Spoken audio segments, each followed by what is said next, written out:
মা আয়েশাকে নিয়ে এক জায়গার মাধ্যমে বসে আছে। সাহাবা কেরাম দুই তিনজন সাইড দিয়ে নিকট দিয়ে যাইতেছে। ওই সাহাবা কেরাম মা আয়েশাকে চিনতে পারে নাই। মা আয়েশাকে দেখার পর সাহাবা কেরাম শরমের মতো করিয়া এমন করে মুখ ঢেকে যাওয়া শুরু করেছে। আমার আপনার নবী বলতেছে, রে সাহাবী দাঁড়াও। অবাক হইয়া যাবারে যুবক, কি ছিল ইসলাম আর আমি আপনি ইসলামটাকে কি করে নিয়েছি। সাহাবা কেরামদেরকে বলল দাঁড়াও। সাহাবা কেরাম দাঁড়াইয়া গেল। দাঁড়ানোর পর আমার আপনার নবী বলতেছে, রে সাহাবী তাকাইয়া দেখো আমার নিকটে তোমাদের আম্মা জান আয়েশা রাদিয়াল্লাহু তাআলা আনহা।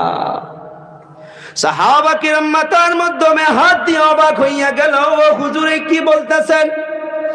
না রে না, তোমাদের অন্তরে শয়তান ওয়াসওয়াসা দিয়ে এটা খেয়াল এনে দিতে পারে যে নবী কাউকে নিয়ে বসে আছে নাকি, নাউযুবিল্লাহ।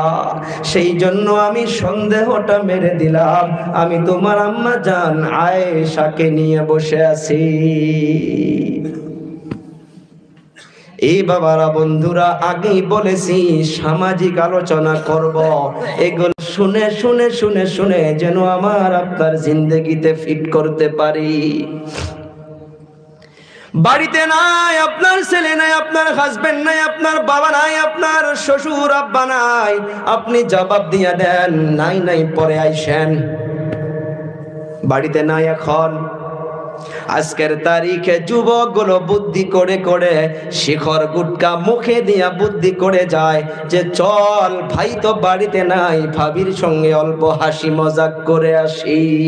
কথা কয় না? ভাবিও কয় বস কিরে 15 দিন হইয়া গেল, এতদিন তো আসলি না, বস আমি চা বানাই পান বানাই, বস। বলে হ ভাবি বানান। না রে বাবা না, ও মা এই পারমিশনটা ইসলাম আমাকে আপনাকে দেয় না। যার জন্য একদিন করবেন, 2 দিন করবেন, 3 দিনের দিন আমাকে আপনাকে বদনামে পড়তে হয়। তারপর মানুষ মাথা আশ্রাইয়া আশ্রাইয়া বলে যে আমি তো কখনো গুনাহ করি নাই, মানুষ এই বদনাম করতেছে। আল্লাহর নবী বলে গেল তোহমাতের বদনামের জায়গা থেকে বেঁচে থাকার চেষ্টা করো। তারপরেও যদি সত্য হইয়া থাকার পরেও মানুষ বদনাম করে করুক, তার জবাব তাকে আল্লাহকে দিতে হবে। কি বুঝলাম? কারো বাড়ির মাধ্যমে যাওয়ার পর জলদি করা যাবে না, পারমিশন চাইতে লাগবে। হাত্তা তাস্তানিসু, অন্তরটা ভরে যাবে। একজন সাহাবী আমার আপনার নবীকে প্রশ্ন করলো, ও হুজুর আমি আমার বাড়ির মাধ্যমে 2টা রুম, একটা মায়ের একটা আমার, ইয়া রাসূলুল্লাহ আমি কি আমার মায়ের রুমের মাধ্যমে প্রবেশ করলেও পারমিশন নিতে লাগবে? ধ্যান দেন। সাহাবা কেরাম প্রশ্ন করলো, ও হুজুর আমার বাড়ির মাধ্যমে 2টা রুম, একটার মাধ্যমে আমি থাকি আর একটার মাধ্যমে আমার আম্মা জান থাকে। আমি যখন বাড়ির মাধ্যমে থাকি আমার কোন সময় মন যায় যে আমি আমার মায়ের রুমের ভিতরে ঢুকি।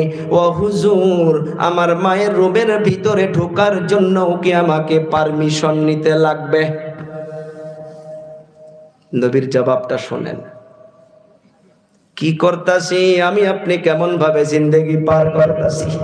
নবী আমার বলল, সাহাবী তুমি কি চাও নাকি তোমার মাকে তুমি নেকেট হালতে, তুমি কি চাও নাকি তোমার মাকে খারাপ অবস্থায় দেখতে চাও নাকি বলো? সাহাবী বলল, কাল্লা না না না, কোন সময়ের জন্য চাই না যে আমি মাকে খারাপ নেকেট হালতে দেখি। নবী আমার বলল, রে সাহাবী তাহলে হাত্তা তাস্তানিসু, তাহলে তুমি ইজাজত নিবা, পারমিশন নিবা, তারপর তোমার মায়ের রুমের ভিতরে প্রবেশ করবা। এর দ্বারা সমাজে কি মেসেজ নিতে হবে?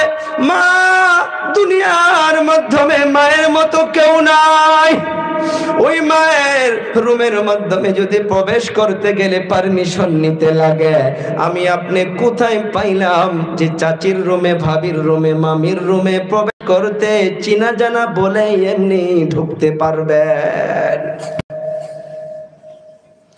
আল্লাহ তাআলা এই আয়াতের ভিতরে ওই যে গাঁও দেহাতের লোকগুলো এসে আমার আপনার নবীকে নাম ধরে ধরে ডাকছিল আর বলতেছিল, উখরুজ ইলাইনা ইয়া মুহাম্মদ, জলদি বাহির হইয়া আসো।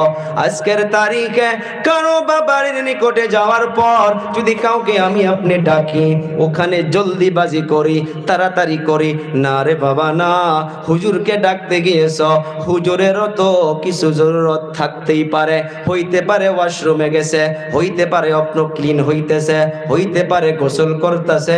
আপনি অল্প ইন্তেজার করেন, আপনি অল্প বার চান।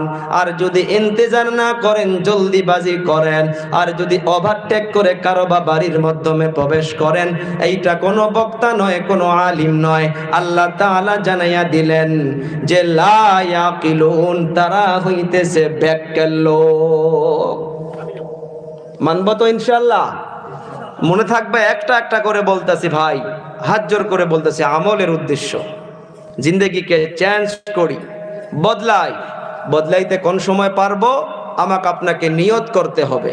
যতক্ষণ পর্যন্ত আমি আপনি নিজেকে বদলানোর চেষ্টা করব না, আল্লাহ বদলাবে না। আল্লাহ তাআলা বলতেছে, ওয়ালাউ আন্নাহুম সাবারু হাত্তা তাখরুজা ইলাইহিম লাকানা খায়রাল লাহুম ওয়াল্লাহু গফুরুর রহিম।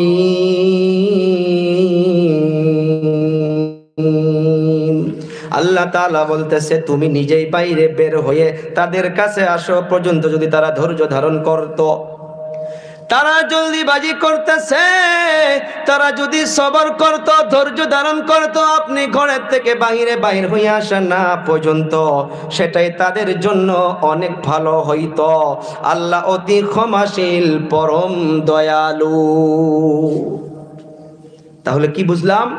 কারো বা বাড়িতে গেলে সে বাহির হওয়া পর্যন্ত আমাকে আপনাকে ওয়ালাউ আন্নাহুম সাবারু, যে আমি অত সময় পর্যন্ত যদি সবর করতাম, আল্লাহ নবী বলতাছে যে তারা আপনাকে বাড়ির থেকে ডাকতাছে, যদি তারা জলদি না করে সবর করত, ধৈর্য ধারণ করত, হাত্তা তাখরুজা ইলাইহিম, আপনি বাহির হওয়া পর্যন্ত, লাকানা খায়রাল লাহুম, এর ভিতরে তাদের জন্য ভালাই ছিল।